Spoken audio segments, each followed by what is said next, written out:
Next, we are going to start today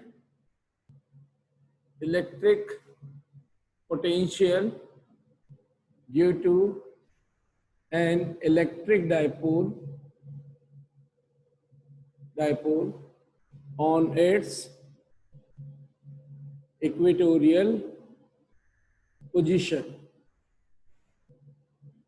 And in previous class, we have already discussed about the electric potential due to an electric dipole on its axial position, on its axis, right? So today we are going to start the derivation of electric potential and what would be the electric potential due to an electric dipole on its equatorial position. So let's discuss quickly. Let's suppose this is the electric dipole minus q and center to center distance plus q. The distance between these two charges is 2a from their center to center. Let's suppose the midpoint or center point is O, and a vertical line which is passing through the midpoint of the dipole or from its center O is called its equatorial position. So this vertical line, which is perpendicular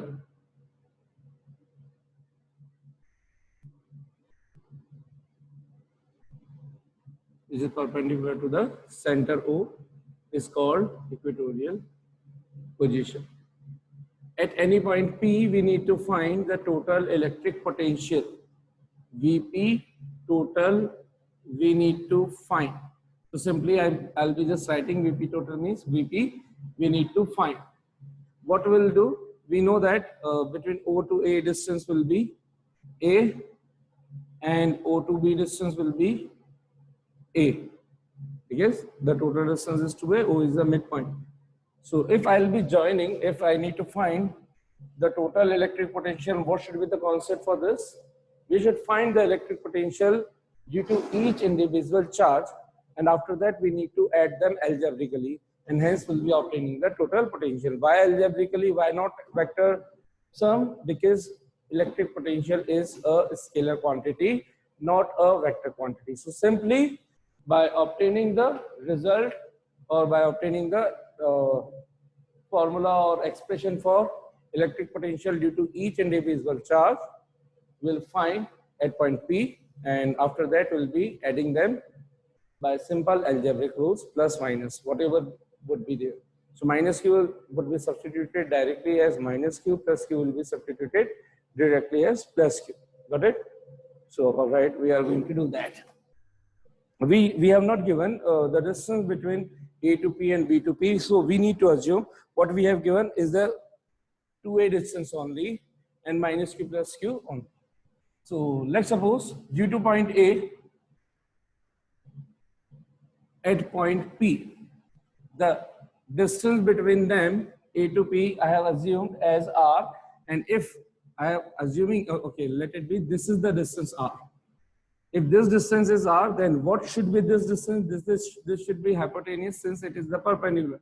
So hypotenuse can be r square plus a square. I have assumed this one is r. OP distance I have assumed as r. So hypotenuse, this AP distance should be under root of r square plus a square. And similarly, VP distance will also be by symmetry. Hypotenuse, this is r, this is a, r, a. So hypotenuse, it means VP distance will also be r square plus a square. We got this one. All right. So let's check it. Now, the first point, what we are going to do here, step number 1. First, the electric potential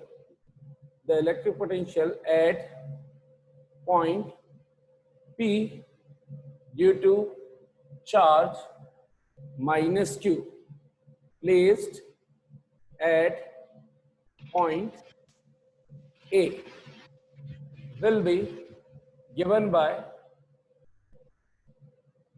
VA, or you can write V1. VA is equals to KQ by R. So K into charge, which charge? Minus Q, divided by the distance between the charge and point P where we need to find the electric potential. So it should be the AP distance. AP distance is how much? Under root of R square plus A square. So I have written directly R square plus A square. This is the equation number 1. Done. Similarly, second, the electric potential at point P due to the charge plus Q placed at a distance B will be given by VB is equals to K plus Q upon the distance between B and P, BP, which is equals to under root of R square plus A square. Then equation number 2. Hence, step number 2, VP total or simply VP will be given by adding them algebraically. We get VA plus VB. It means minus KQ upon under root of R square plus A square plus KQ upon under root of R square plus A square. बोले तो cancel out, would become 0. So hence VP total, VP on equatorial point will become 0 always. So learn this formula directly. There will be no potential at all on the equatorial position of the electric dipole system. No electric potential lies. Got it? So it will be same working as like the point P is lying at infinite. Just because at infinite what we assume, the electric potential is 0. So similarly here, the electric potential came 0 on the equatorial position, while it was not so on axial position. So that was the derivation, that was the simplest thing. So if you will be just keeping some two things in mind, that the distance should be same and charges are opposite, obviously they will be cancelling out, so answer should be 0. How many of you understood this derivation? So now we need to find the electric potential due to an electric dipole at any general point P. तभी आपको क्या बोल दिया गया है कि आपको एक डाइपोल दिया गया है और इस डाइपोल से आपको किसी भी रैंडम पॉइंट, पहले तो हमने इक्वेटोरियल पे ले लिया, एक्सिस पे ले लिया, अब हमें क्या करना है, किसी भी रैंडम पॉइंट, मान लीजिए यहाँ पे ये कोई पॉइंट है P, तो आपको इस P पर इस माइनस Q और इस प्लस Q के कारण क्या फाइंड करना है आपको, टोटल इलेक्ट्रिक पोटेंशियल। तो फिर से उस माइनस Q और Q को ज्वाइन कर दें ताकि हम इसके डिस्टेंस के बारे में बात कर सके। आपको बस इतना गिवन है कि जो सेंटर से डिस्टेंस है वो आपको गिवन है कि सेंटर से डिस्टेंस P पॉइंट की R डिस्टेंस है, P पॉइंट की सेंटर से डिस्टेंस कितनी दे रखी है, R। So let's suppose this is the point P और इस सेंटर पॉइंट की, सेंटर नजर आ रहा है,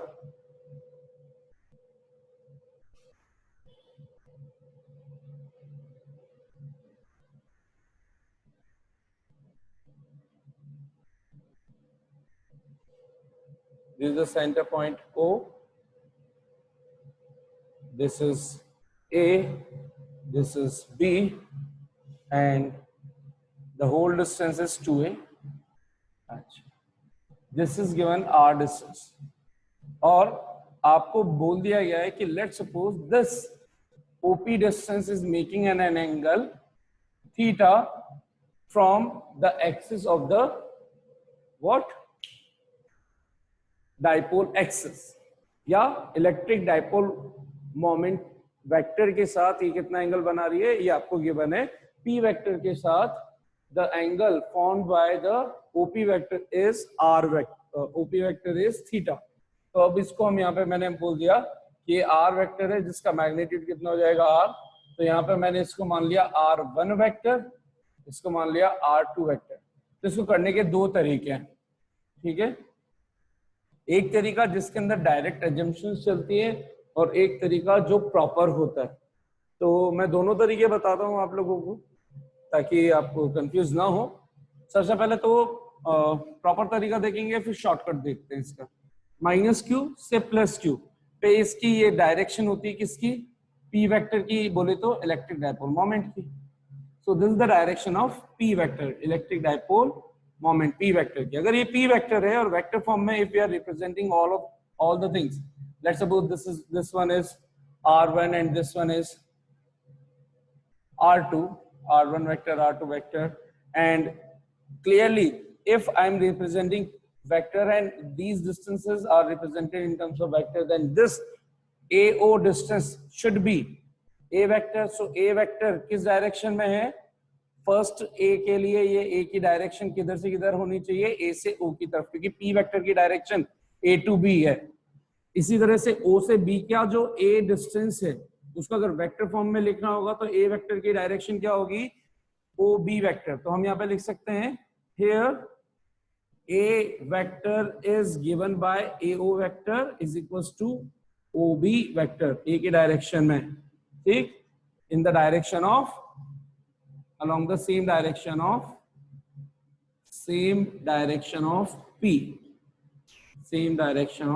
p vector या ab vector, ठीक है, p vector या ab vector के along। अब क्या करेंगे साहब इसके अंदर, हम सबसे पहले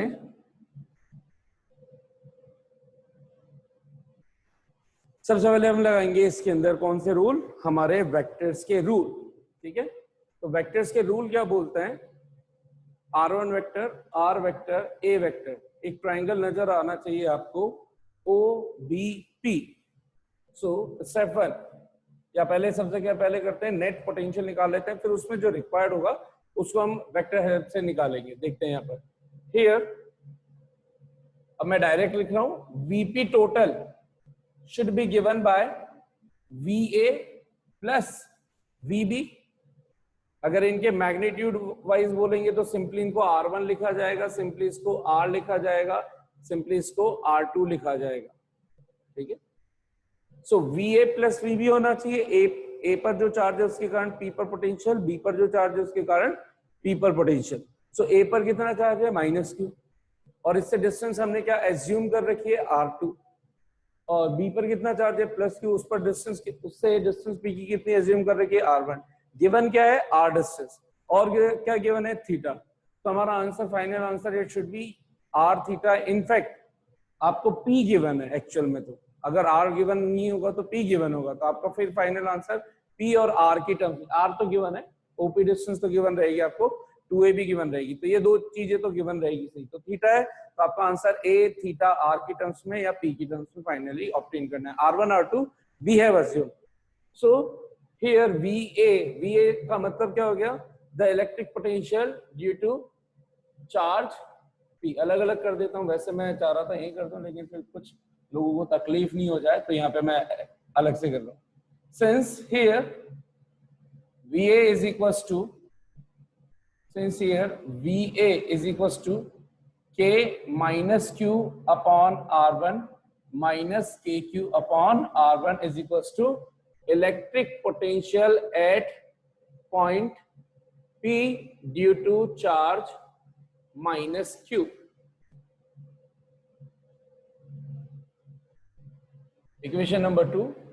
Similarly, second, VB is equals to K plus का Q upon R1, बोले तो KQ by R1, sorry KQ by, ये R2 ले रखा है मैंने तो इसको मैं R2 लूंगा, ये R1 लिया हुआ है तो इसको R1। So KQ by R1 is equals to electric potential at point P due to charge plus Q। इसको दे दी इक्वेशन नंबर 3, ठीक है। B वाले से R1 बोली गई है, A वाले से R2 बोली गई है। आप आपकी इच्छा जो ले सकते हो, डजंट मैटर एट ऑल।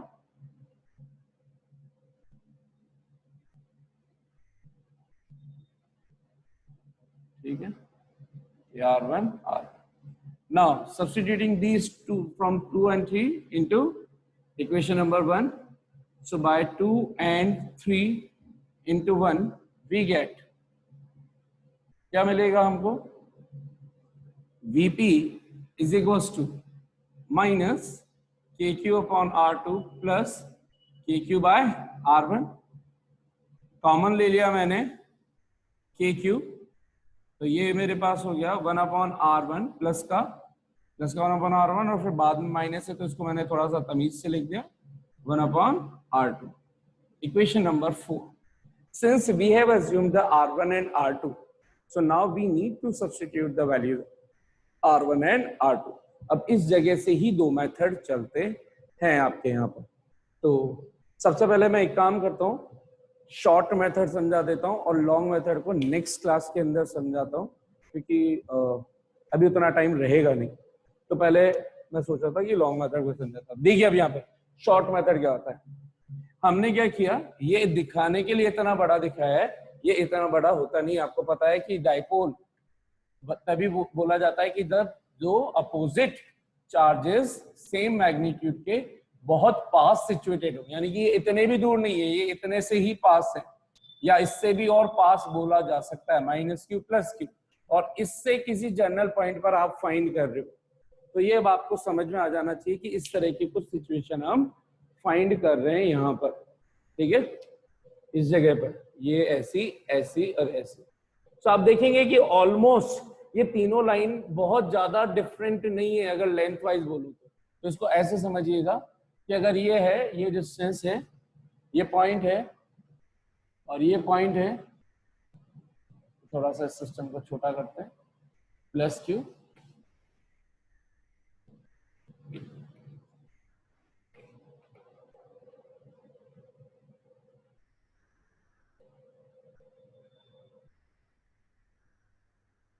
तो देखिए यहां पर ये सिस्टम मैंने बना दिया माइनस क्यू प्लस क्यू, बीच में पॉइंट O, ये A ये B। तो हम क्या कर रहे हैं, यहां से एक परपेंडिकुलर ड्रॉ कर रहे हैं इस पर B से A की तरफ। तो उससे होगा क्या, यानी कि शॉर्ट वाले से लॉन्ग वाले की तरफ, कि ये जो डिस्टेंस हुई यहां से लेकर के यहां तक, ये जो हमने ड्रॉ किया, ये डिस्टेंस तो ऑलमोस्ट बिल्कुल ही और ज्यादा इक्वल हो जाएगी। यानी कि इस टाइम जो R1 ये यहां से यहां तक चल रहा था, और ये जो केवल R2 था और ये जो केवल R था, ये तीनों की तीनों डिस्टेंस इस जगह से लेकर इस जगह तक ये पूरी की पूरी क्या हो चुकी है, इक्वल। तो हमने क्या किया, we are going to draw a perpendicular on it. तो लगने को ये काफी बड़ी डिस्टेंस नजर आ रही है इस डायग्राम में, लेकिन ये है एक्चुअल में बहुत छोटी।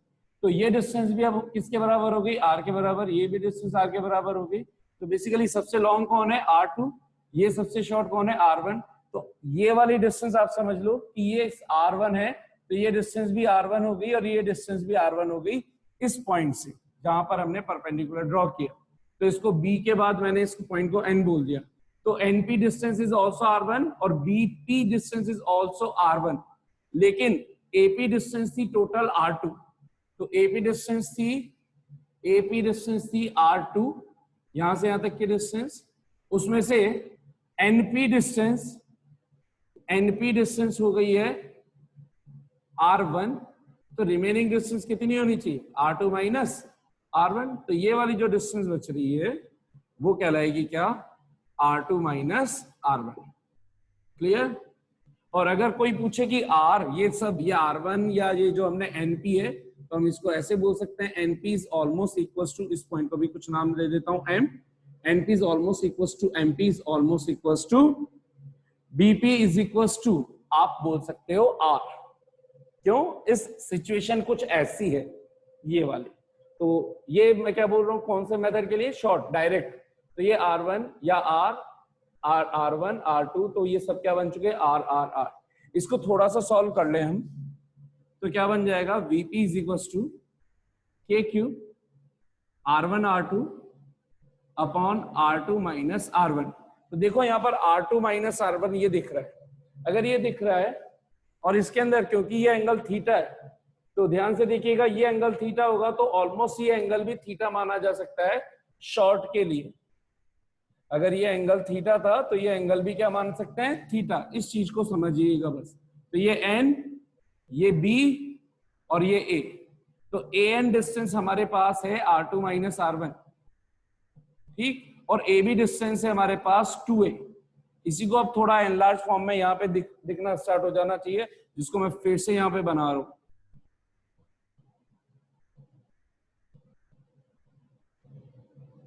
ये हो गया 90 डिग्री, ये हो गया थीटा, ये ए, ये B, A B distance 2a, और ये आपके ये वाली डिस्टेंस है ए एन। तो आप बता सकते हैं क्या कि ए एन डिस्टेंस क्या होनी चाहिए इन टर्म्स ऑफ थीटा?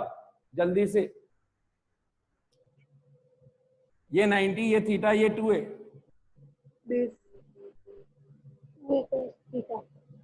ये 90, ये थीटा, और ये डिस्टेंस 2a। 90 और थीटा वाली डिस्टेंस, 90 और ये वाली डिस्टेंस है आपकी ए एन। ये देखो, ये थीटा पे a लिखा हुआ है, इस पे n लिखा हुआ है, और यहाँ b लिखा हुआ है। तो a n should be is equal to 2a cos theta. बोलो होगा कि नहीं होगा? यस और नो एवरीवन, क्विकली। 2a का कंपोनेंट थीटा की साइड में, 2a का कंपोनेंट थीटा की साइड में 2a cos थीटा। लेकिन ये an तो किसके बराबर है? r2 minus r1। तो r2 माइनस r1 को मैं क्या लिख सकता हूँ? 2a cos theta. तो मैं क्या लिखूंगा यहाँ पर? Here by geometry, here by geometry, क्या r2 minus r1 is almost equals to 2a cos theta, and r1 is equals to r2 is almost equals to r. This implies that r1 r2 is almost equals to r square. By substituting these values, I will be getting vp is equals to KQ, R2 minus R1 बोले तो 2a cos theta upon R1 into R2 R square. फिर से इसको देख के कुछ कुछ होता है, जल्दी बोलो यस और नो। क्या हुआ? हो जाएगा Q इंटू 2a P, है ना? Very good. तो ये बन गया हमारा answer KP cos theta upon R square. अगर इसी चीज को, तो फाइनल आंसर आ चुका है हमारा क्या? KP cos theta upon R square. थोड़ा सा इसका एक दो फॉर्मेट और लिख देते हैं। तो हमारे पास फाइनल आंसर आ चुका है VP is equal to KQ cos theta upon R square. अब हमें पता होता है कि यार A dot B, A vector dot B vector is equal to AB cos theta होता है। KP आएगा वहां पे, KP cos theta. Oh sorry, हाँ thank you. KP cos theta upon R square. हमें पता है A vector dot B vector क्या होता है? AB cos theta. इसके अंदर से, इस फॉर्मेट के अंदर ध्यान से देखें तो A का काम कर रहा है P, लेकिन B कुछ भी नहीं है। तो मैंने क्या किया? इस पूरे को मल्टीप्लाई और डिवाइड कर दिया R से। उससे फायदा क्या हुआ मुझे? इसको मैंने ऐसे लिख दिया KPR cos थीटा और R square into R cube. तो यही फॉर्मेट मेरा कन्वर्ट हो गया किसमें? KP vector dot R vector upon R cube. तो मैंने एक और दूसरा फॉर्मेट ऑब्टेन कर लिया VP का।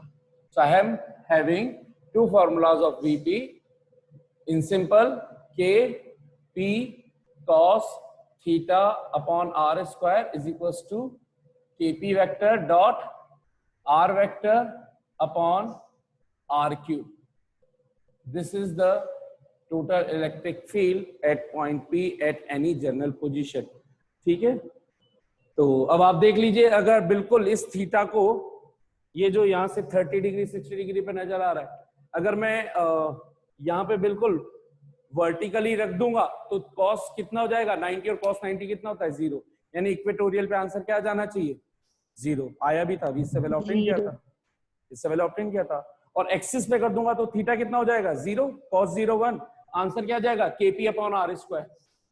KP upon R square, axis पे यही आंसर आया था। यस और नो एवरीवन? Yes sir. ये रहा जनरल पॉइंट, इसलिए जनरल